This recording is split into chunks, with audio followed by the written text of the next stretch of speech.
MZTV. I hate to be the one to tell you this. I really do. It falls upon me. It is incumbent upon me.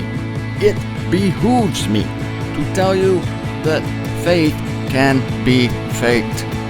Faith can be faked, and often is. But I have some more information that might shock you. I don't think. In fact, I cannot say I know of any case where faith is faked on purpose. I think some of the televangelists, Benny Hinn comes to mind. There's no genuine faith there, so I think people like that go into it totally realizing that they are enacting a scam. They consciously go into, quote, the ministry, unquote, to make money. They say, here's a good job. People are gullible and I can move the masses, and that is truly faked faith. But I think, for the most part, because that's a really evil person, Benny Hinn, I think for the most part, faith is faked or feigned, not willingly. And I think we are dealing with this in our circles more than we realize. Martin, you ask, how could this happen? That is a great question. I have been thinking about this, and this is what I have come up with.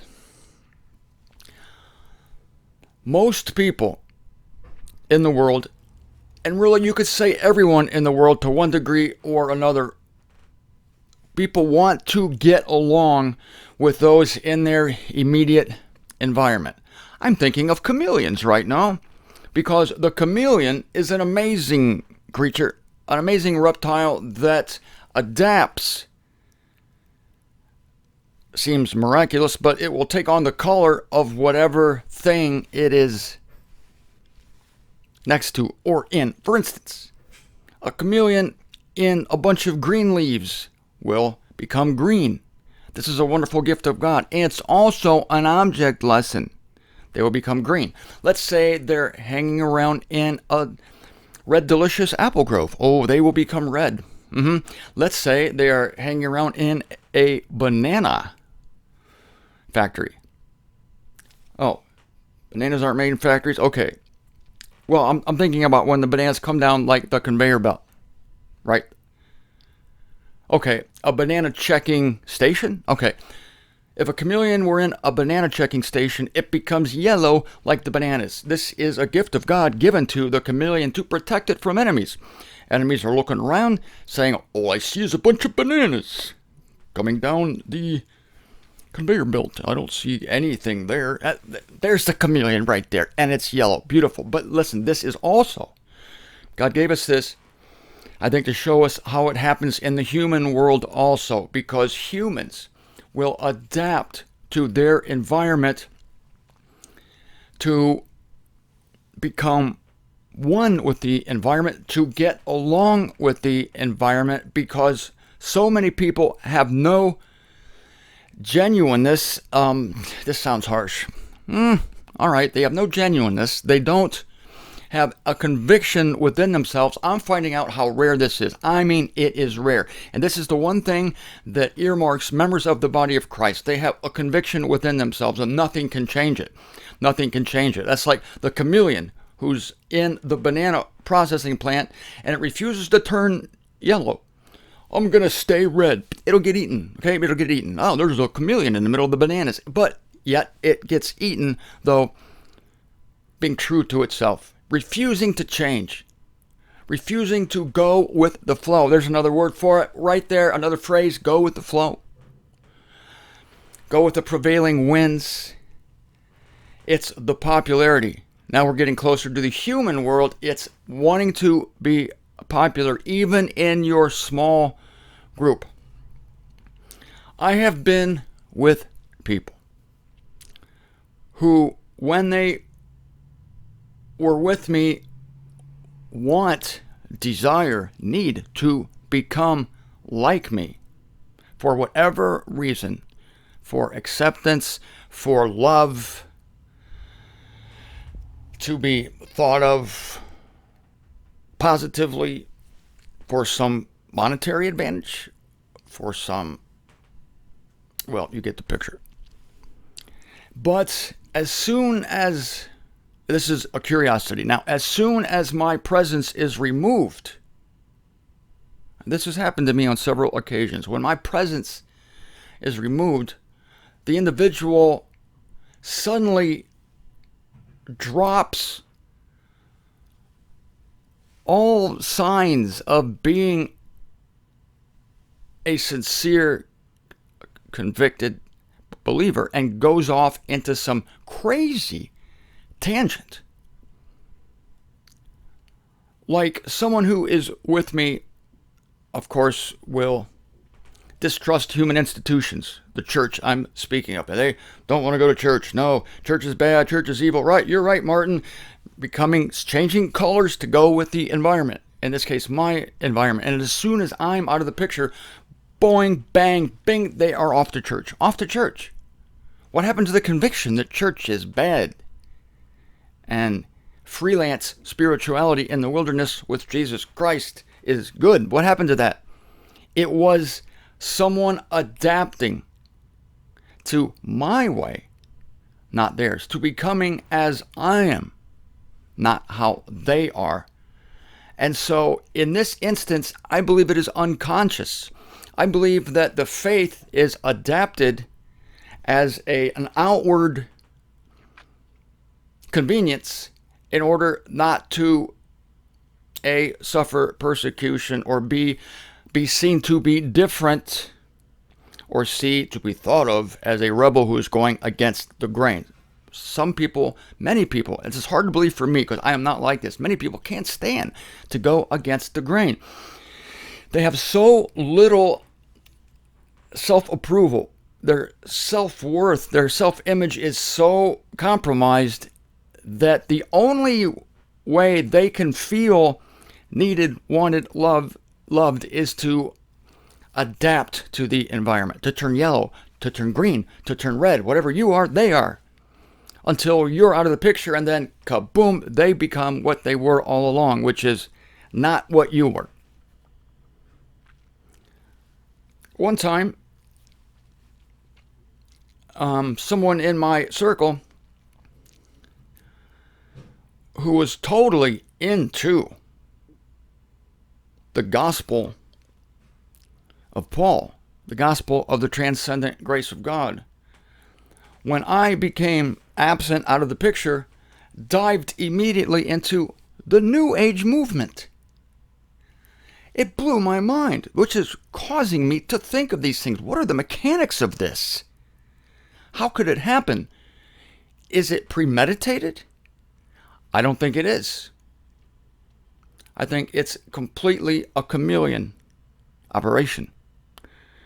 Now, my ex-father-in-law told me one time, he used to be in the Pentecostal religion, and the big thing there, of course, is speaking in tongues.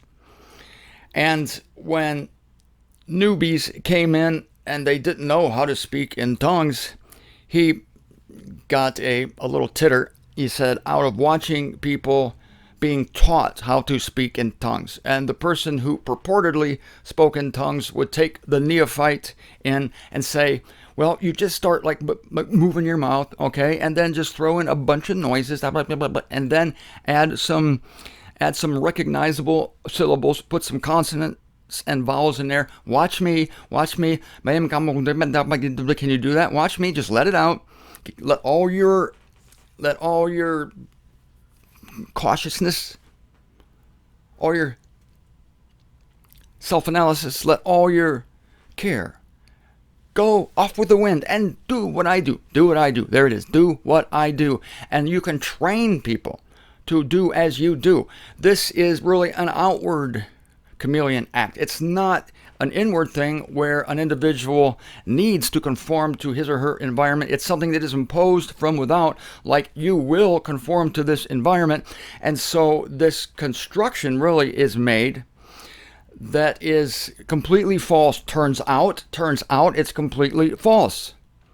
It never was genuine, but it can really look genuine But they're imitating it. It's like a parrot. Polly, want a cracker?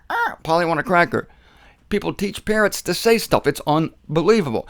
And you come to think that the parrot is really smart. The parrot gets it. No, the parrot doesn't get anything. You can tell a parrot, oh boy, you're cute. Oh boy, you're cute. Okay? And then every time somebody comes in the room, the parrot says, oh boy, you're cute. So when the person who has trained the parrot receives guests into the home, the parrot says, oh boy, you're cute. And the person coming into the home thinks, wow, that parrot is smart. That parrot really thinks I'm cute. No, the parrot doesn't think you're cute. The parrot is not even considering whether you might be cute. The parrot couldn't care less if you're ugly or cute. The parrot is simply imitating sounds, just like speaking in tongues.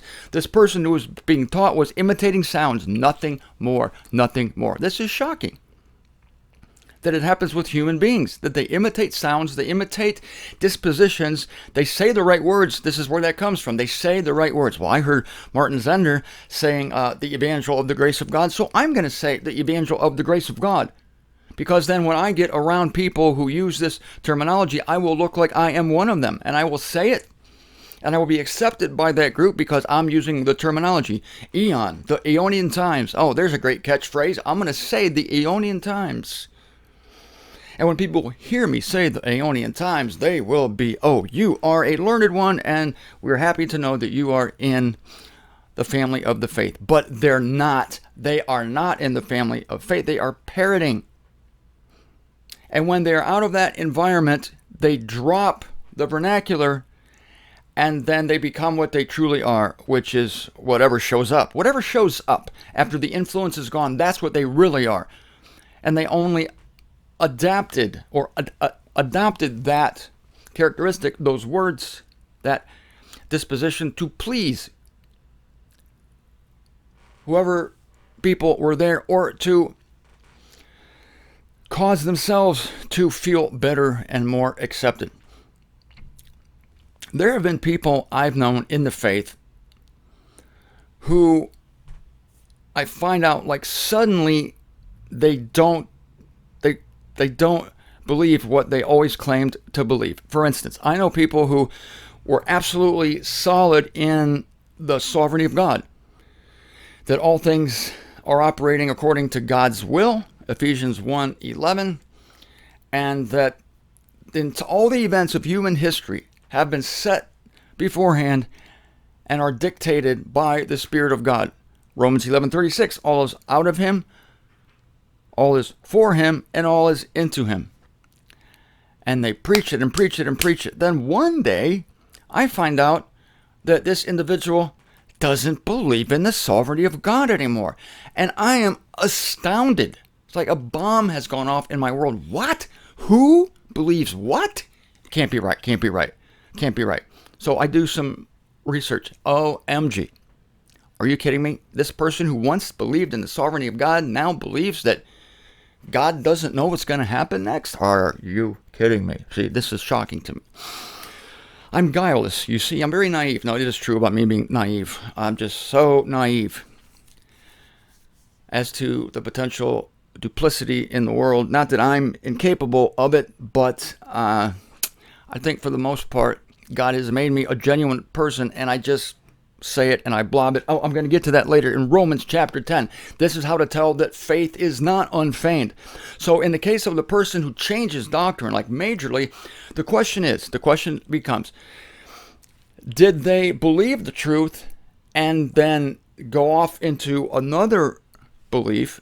In other words, their belief in the truth was legitimate at the time, but then they reassessed things and came to a completely 180-degree different truth. Is that the case? Or is it that they never had the truth in the first place? And then thus, in other words, they were putting on a front, not even consciously. I'm not saying any of this is conscious. They put on a front, and then since it's a front and there's no inner conviction, there's no rooting and grounding, they are then susceptible to whatever wind blows. This is another example of the chameleon principle or the parrot principle. Wherever the wind blows, that's where they go, unless they have a conviction, unless they are rooted and grounded in the truth.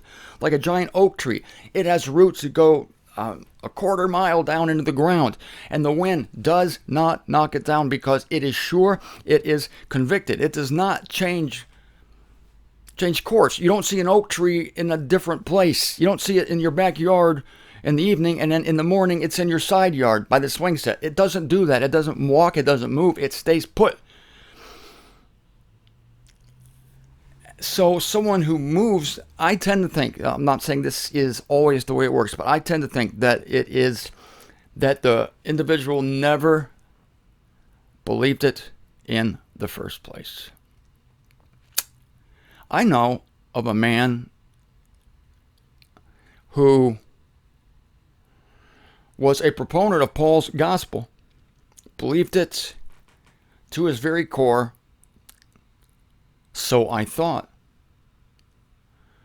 Went to all the meetings, all the conferences where the great truth was taught. And I come to find out 10 years later that this person not only thinks Paul is a faker, a liar, a false apostle, but they now do not believe in Jesus Christ at all. What? You're kidding me. They don't believe in Jesus anymore. They don't. No. In fact, they're an atheist, Martin. They are now an atheist. How could it be? I think it's because they never were founded on the truth in the first place. I'm not saying it couldn't work the other way. I think for minor distinctions of doctrine, someone can legitimately believe something and then change their mind, but these giant departures are evidence that someone was parroting, blowing with the wind, teaching something that they felt was probably true. There it is. I think so, yeah. They felt it was true. They thought it sounded great. Oh, it sounds good to say God's in control of everything. Sounds good.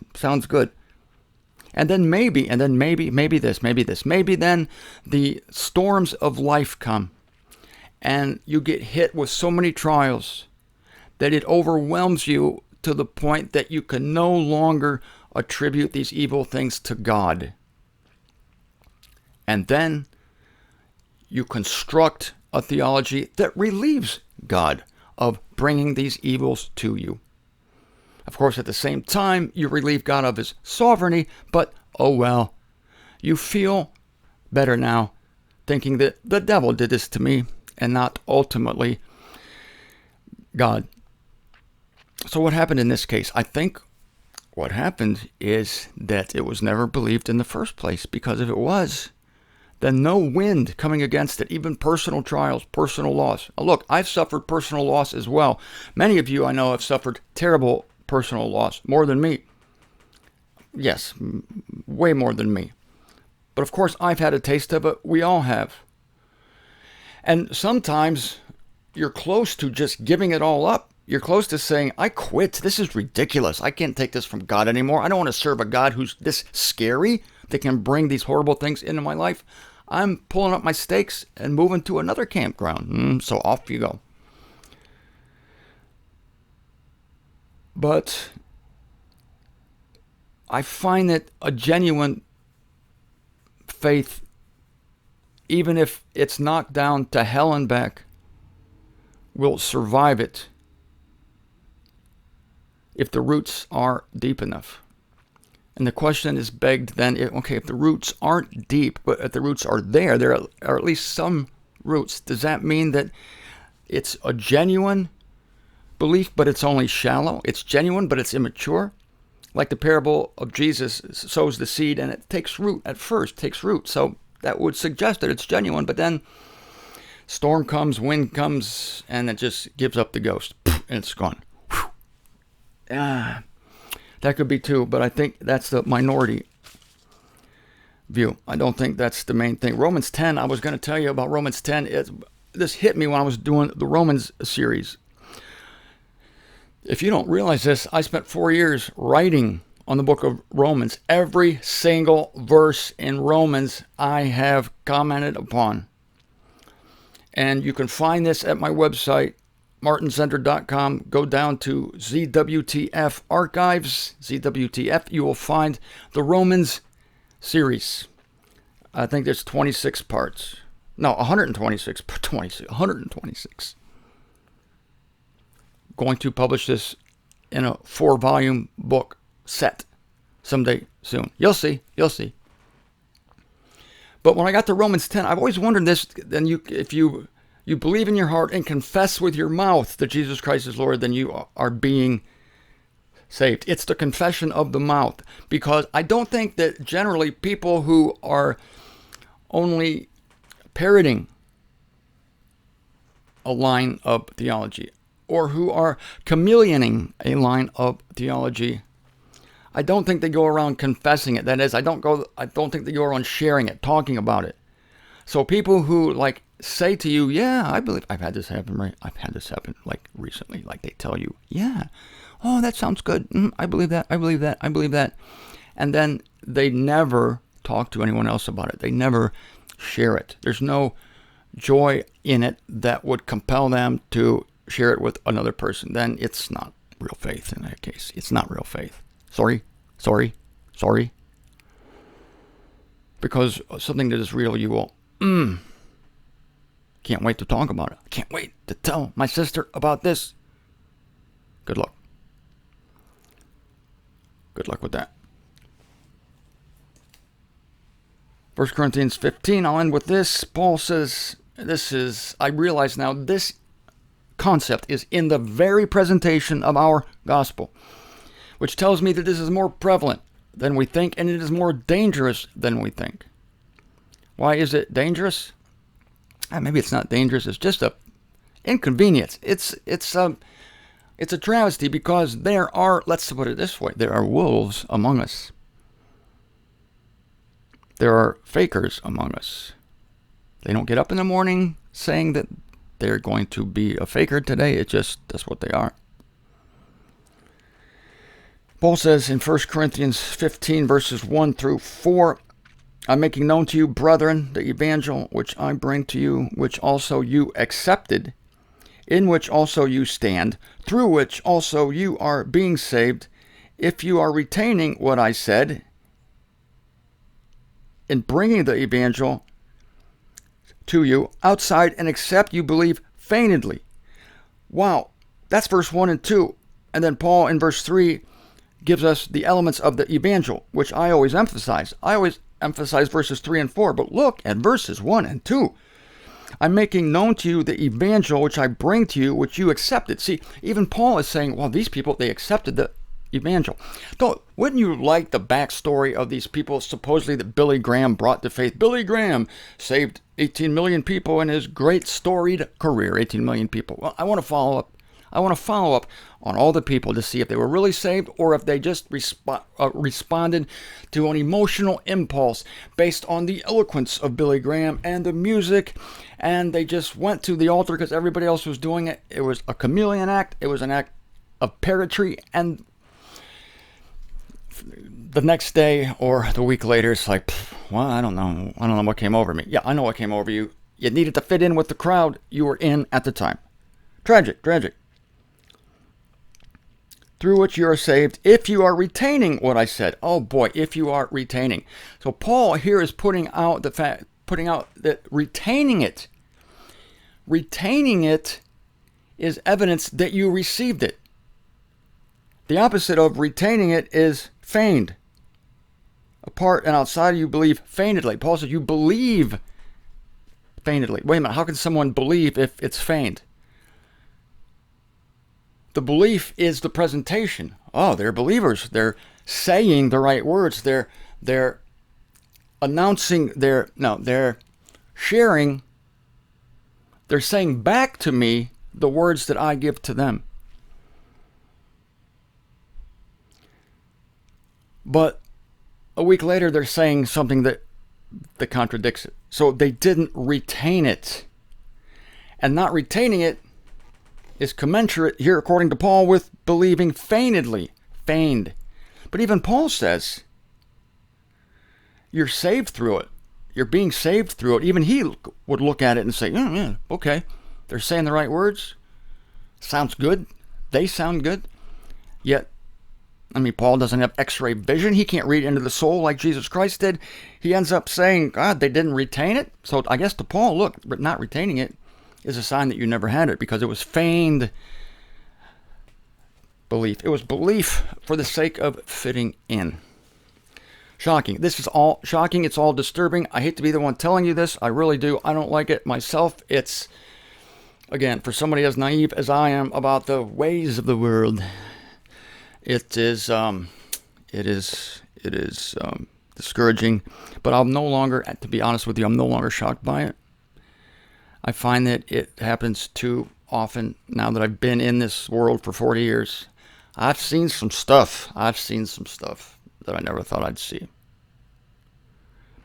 But of course, I am convinced of better things concerning you, because I have seen you, my friends, hanging on.